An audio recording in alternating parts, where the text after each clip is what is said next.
Assalamualaikum warahmatullahi wabarakatuh. Salam sehat, salam hebat. Apa kabar anak-anakku kelas 9 yang Bapak banggakan? Bertemu lagi dengan Bapak dalam pembelajaran jarak jauh, mata pelajaran ilmu pengetahuan sosial, tahun pelajaran 2020-2021. Semoga kalian semua dalam keadaan sehat walafiat. Are you ready?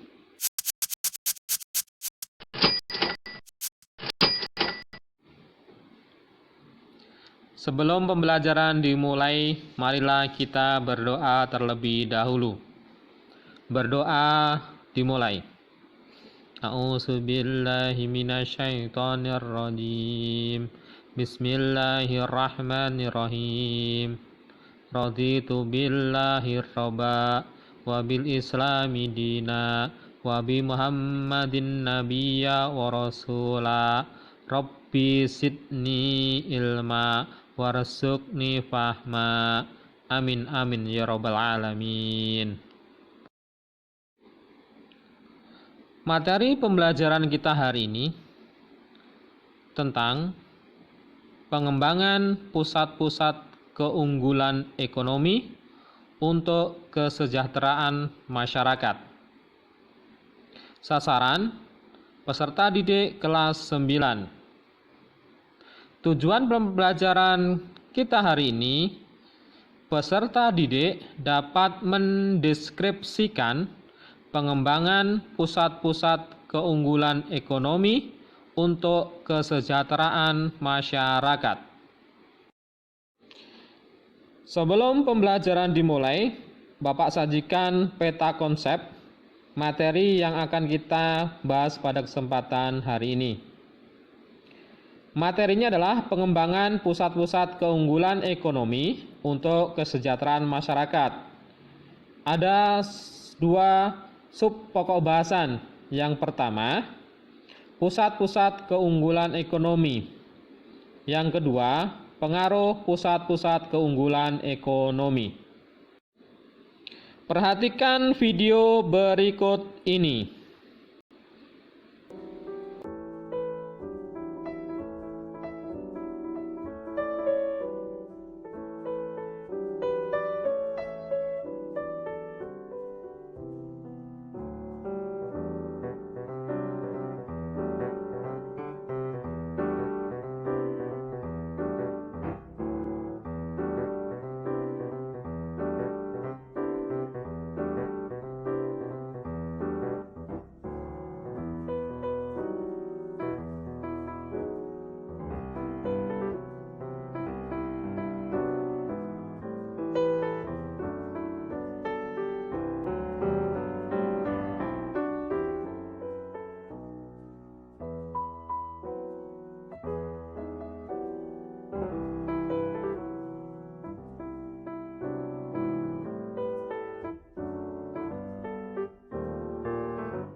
Setelah Anda memperhatikan video di atas, Anda mempunyai gambaran tentang pusat-pusat keunggulan ekonomi untuk kesejahteraan masyarakat. Baiklah, kita akan bahas satu persatu sub pokok bahasan yang sudah Bapak gambarkan dalam peta konsep di atas. Pokok bahasan pertama adalah pusat-pusat keunggulan ekonomi.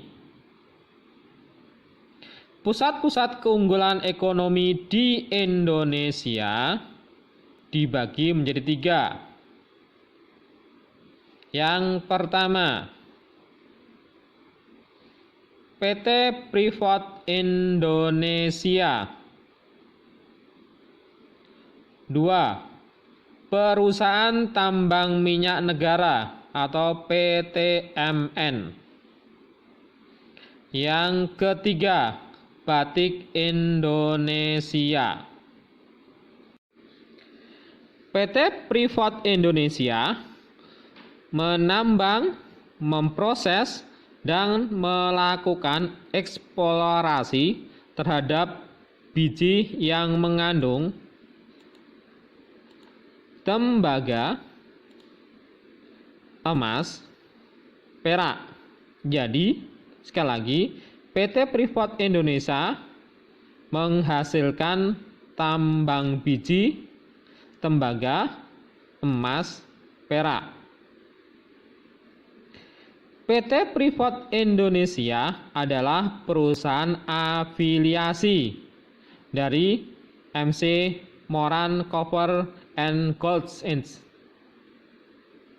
Yang dimana PT Freeport Indonesia memasarkan konsentrat tembaga, emas, perak ke seluruh dunia. PT Freeport Indonesia terletak di Timika, Provinsi Papua. Kontribusi dan peranan PT Freeport Indonesia terhadap pemerintah Indonesia dan juga pemerintah Provinsi Papua antara lain: 1. Menyediakan lapangan pekerjaan bagi sekitar 24.000 orang di Indonesia. 2. Menanamkan investasi lebih dari 8,5 miliar dolar Amerika untuk membangun infrastruktur perusahaan dan sosial di Papua. 3. Freeport telah membeli lebih dari 11,26 miliar dolar Amerika barang dan jasa domestik sejak 1992. 4. Memberikan kontribusi lebih dari 37,46 miliar dolar Amerika dalam bentuk pajak, dividen, dan pembayaran royalti. 5. Keuntungan finansial langsung kepada pemerintah Indonesia 59%. Sisanya ke perusahaan induk 41%. 6. Membayar pajak 1,7% dari anggaran nasional Indonesia. 7. Membentuk 44% dari pemasukan rumah tangga di Provinsi Papua. Itulah kontribusi dan peranan PT Freeport Indonesia. Selanjutnya akan kita bahas pusat-pusat keunggulan ekonomi di Indonesia yang kedua, yaitu perusahaan tambang minyak negara atau PTMN. Bensin, solar, Pertamax diproduksi oleh perusahaan tambang minyak negara. Prosesnya sebagai berikut. Awalnya, perusahaan tambang minyak negara akan melakukan pengeboran atau pemompaan minyak mentah dari dalam bumi. Setelah dipompa, maka minyak mentah dialirkan ke kilang minyak. Apa itu kilang minyak? Kilang minyak adalah pabrik atau fasilitas industri yang mengolah minyak mentah menjadi produk petroleum yang bisa langsung digunakan, maupun produk-produk lain yang menjadi bahan baku bagi industri petrokimia. Jadi, sekali lagi, minyak mentah dialirkan ke kilang minyak. Di kilang minyak diproses. Setelah diproses, minyak mentah yang ada akan diproduksi menjadi BBM, bensin, solar, minyak tanah, aftur, minyak bakar, dan lain sebagainya. BBG atau LPG, kondensat, bahan bakar polimer, pelumas, bitumen atau aspal. Kilang minyak di Indonesia yang pertama, kilang Pangkalan Brandan yang terletak di Sumatera Utara. Produksinya 5.000 barel per hari.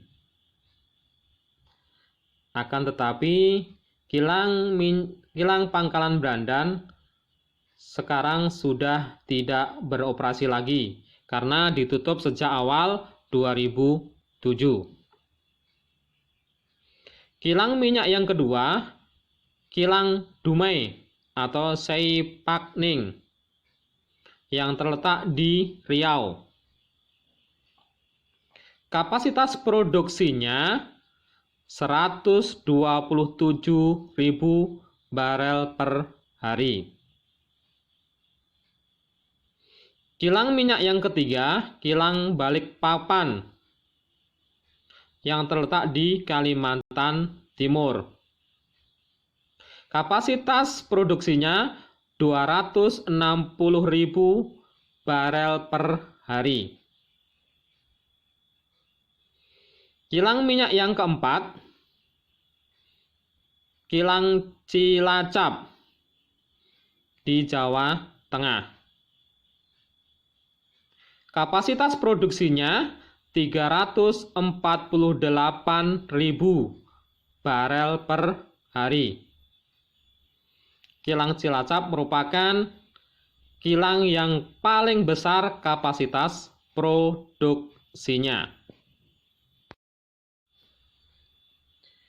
Kilang minyak yang kelima, Kilang Kasim, terletak di Desa Malabam, Kecamatan Seget, Kabupaten Sorong, Papua. Kapasitas produksinya 10.000 barel per hari. Kilang minyak yang keenam, Kilang Balongan, terletak di Indramayu, Jawa Barat. Kapasitas produksinya 125.000 barel per hari. Kilang minyak yang ketujuh, Kilang Cepu, terletak di Kabupaten Bojonegoro, Jawa Timur. Kapasitas produksinya 220.000 barel per hari. Selanjutnya, kita akan membahas pusat-pusat keunggulan ekonomi di Indonesia yang ketiga, yaitu Batik Indonesia.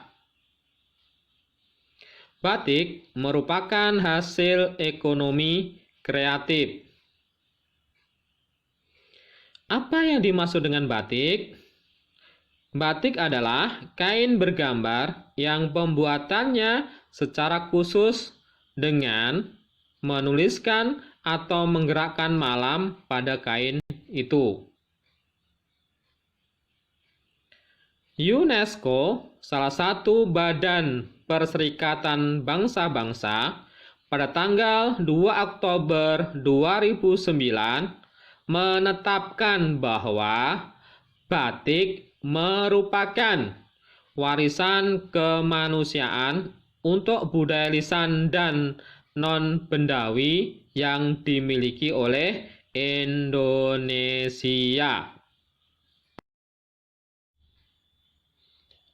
Dilihat dari tekniknya, batik dibagi menjadi 3. Yang pertama, batik tulis. Batik tulis merupakan kain yang dihiasi dengan tekstur dan corak batik yang menggunakan tangan. Satu kain batik dapat dihasilkan dengan waktu kurang lebih 2-3 bulan. 2. Batik cap. Batik cap adalah kain yang dihiasi dengan tekstur dan corak batik yang dibentuk dengan cap. Biasanya terbuat dari tembaga. Butuh waktu 2-3 hari untuk pembuatan batik ini. 3. Batik lukis. Batik lukis adalah proses pembuatan batik dengan cara melukis pada kain putih. Berdasarkan data dari Kementerian Perindustrian Republik Indonesia, ada 2.788 motif batik. Jadi sekali lagi, ada 2.788 motif batik yang sudah didokumentasikan oleh Kementerian Perindustrian. Kenapa harus didokumentasikan? Agar motif batik yang ada di Indonesia tidak dicuri atau ditiru oleh negara lain. Itulah tadi sub pokok bahasan mengenai pusat-pusat keunggulan ekonomi di Indonesia. Selanjutnya, kita akan berbicara tentang pengaruh pusat-pusat keunggulan ekonomi. Pengaruh yang pertama terhadap migrasi penduduk atau perpindahan penduduk. Maksudnya, ketika ada pusat-pusat keunggulan ekonomi, maka penduduk akan berbondong-bondong pindah ke pusat-pusat keunggulan ekonomi. Jadi mereka akan pindah dari daerah asalnya, pindah ke pusat-pusat keunggulan ekonomi.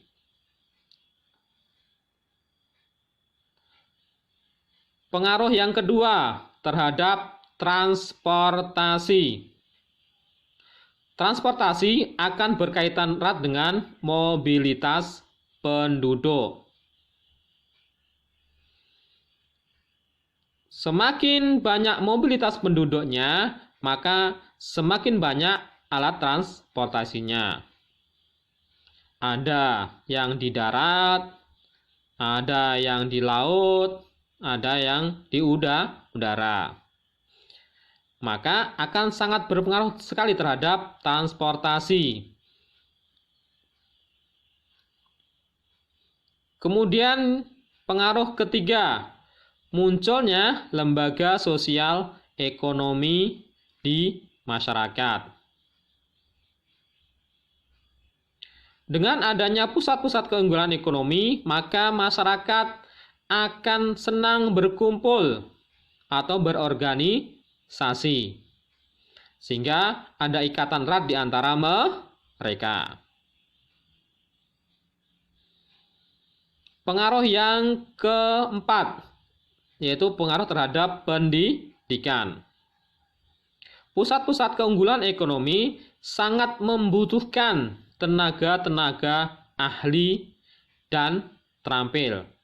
Oleh karena itu, bermuncullah lembaga-lembaga pendidikan milik pemerintah atau swasta yang mereka mendidik sumber daya manusia agar menjadi tenaga-tenaga ahli dan terampil untuk siap di pusat-pusat keunggulan ekonomi. Jadi, pendidikan semakin berkembang. Pengaruh yang kelima terhadap pekerjaan. Ketika muncul pusat-pusat keunggulan ekonomi, maka akan memperluas lapangan kerja. Pabrik-pabrik dibuka, kemudian membutuhkan tenaga kerja, akhirnya banyak orang yang bekerja. Sehingga sekali lagi, pengaruh yang kelima adalah semakin luasnya lapangan pekerjaan. Demikianlah pembelajaran jauh kali ini dengan materi pengembangan pusat-pusat keunggulan ekonomi untuk kesejahteraan masyarakat. Ada pertanyaan silahkan ajukan di grup WhatsApp, baru nanti kita diskusikan bersama. Baca juga buku paket IPS kelas 9 halaman 173 sampai 186 untuk menambah wawasan. Untuk pembelajaran yang akan datang, kita bahas materi tentang pasar bebas. Untuk pengetahuan awal, silakan catat barang-barang merek luar negeri yang Anda miliki. Tuliskan di buku catatan. Dari Bapak cukup sekian. Ingat pesan Ibu, pakai masker, cuci tangan, jaga jarak. Banyak salah kata dari Bapak mohon maaf yang sebesar-besarnya. Semoga bermanfaat bagi kehidupan kalian kelak. Salam sehat, salam hebat. Assalamualaikum warahmatullahi wabarakatuh.